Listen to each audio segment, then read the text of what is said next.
Toronto just shattered an 88-year snowfall record, and the storm responsible is now barreling toward Atlantic Canada, dragging extreme cold that refuses to let go. This Monday morning, Environment Canada confirms a large and strong low-pressure system has paralyzed southern Ontario and Quebec. The numbers are staggering. Toronto Pearson Airport recorded 46 centimeters of snow on Sunday, the highest daily snowfall there on record. That single dump pushed January's total to 88.2 centimeters, which Environment Canada calls the snowiest January and snowiest month since records began in 1937.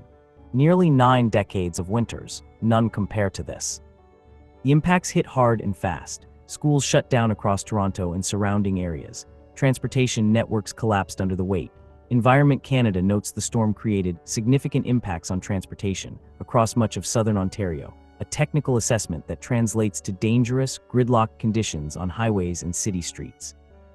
Montreal remained under snowfall warning Monday morning, with schools announcing weather-related closures as the snow kept pounding the city. Picture the scene. Canada's 2 largest metropolitan areas simultaneously brought to their knees by a single weather system. Eastern Ontario was still getting hammered Monday morning, but radar tells the next chapter of this story.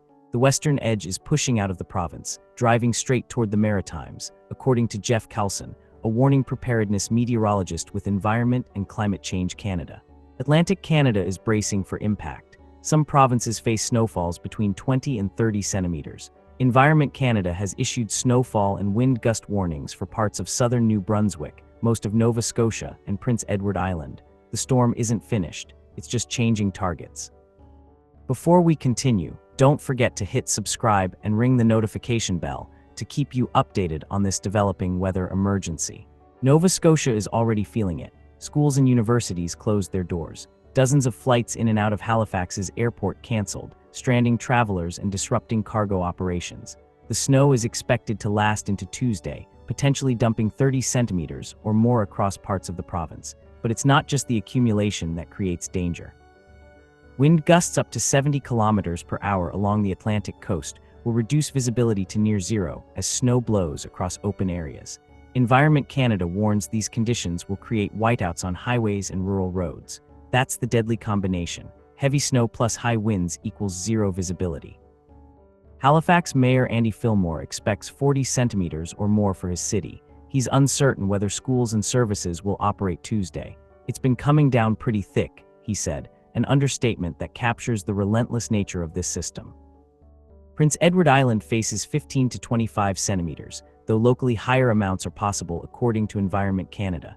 Southern New Brunswick is looking at a prolonged period of snow, 20 to 25 centimeters, possibly higher along the Fundy Coast. Even parts of southern Newfoundland are under winter storm warning, expecting around 15 centimeters. The storm's reach is massive, from Ontario through Quebec, across New Brunswick, Nova Scotia, Prince Edward Island, and into Newfoundland, thousands of kilometers of Canadian territory under assault from a single weather system. Here's what Atlantic Canada has in its favor: experience. While these snowstorms and single-day accumulations are pretty rare for places like Toronto and Kingston, the Maritimes have seen this before, Carlson notes. They're used to some pretty strong storms that can come up the eastern seaboard and give significant amounts of snow. That experience matters. Infrastructure built for heavy snow, emergency response protocols tested by past storms. Communities that understand how to function when winter delivers its worst. But even experience has its limits when you're staring down 30-plus centimeters and 70-kilometer winds. But here's what makes this storm different and dangerous. The cold, Carlson points to the temperatures as the game changer. In southern Ontario, there's usually a thaw a few days after massive snowfall. The temperatures rise. The snow melts, roads clear, communities recover, cities return to normal operations within days. Not this time. Colder temperatures are staying put. The long-range forecast into mid-February predicts Ontario temperatures colder than normal. The snow will likely be hanging around for some time to come, Carlson said. Think about what that means for communities across eastern Canada. Roads buried under near-record snow won't get relief from melting. Ice builds on top of packed snow. Hazards compound day after day. Municipalities can't clear what nature won't help remove. The snowbanks keep growing with nowhere for the snow to go.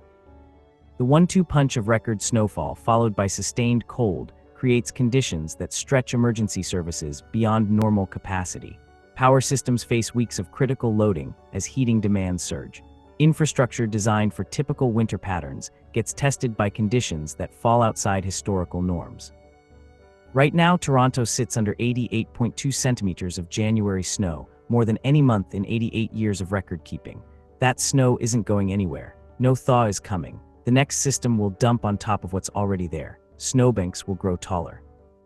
Storage space for plowed snow will run out. Side streets will narrow as banks encroach. Montreal faces the same reality. Schools closed Monday not just because of falling snow, but because of the accumulated burden already on the ground. Each new centimeter adds to an already critical situation. The storm that caused this chaos is now delivering the same punishment to Atlantic Canada. Nova Scotia's 30-centimeter forecast, Prince Edward Island's 25 centimeters, New Brunswick's 25 centimeters along the Fundy Coast, all of it staying frozen, none of it melting. Winter conditions that could persist for weeks. Halifax is already buried and the snow hasn't stopped. Mayor Fillmore's uncertainty about Tuesday operations reflects a simple truth. You can't plan around what you can't predict. When snow falls this thick, for this long, with winds this strong, even experienced maritime communities have to wait and see. The question isn't whether Atlantic Canada can handle heavy snow. History shows they can. Carlson confirms they're used to strong storms rolling up the eastern seaboard.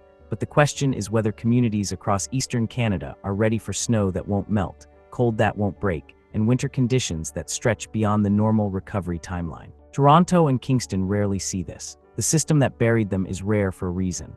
Atlantic Canada sees it more often, but that doesn't make 30 centimeters with 70-kilometer winds any less dangerous. Experience helps, but nature doesn't care about experience when it delivers conditions at the edge of what infrastructure can handle. The western edge of the storm is pushing toward the Maritimes right now. Radar shows it clearly. What paralyzed central Canada on Sunday and Monday is about to test Atlantic Canada Tuesday and beyond. And behind it all, that extreme cold sits and waits, ready to lock everything in place for the long haul. Don't forget to subscribe and stay updated as this winter storm continues its march across eastern Canada. Hit that notification bell so you don't miss critical weather updates that could affect your safety and your community.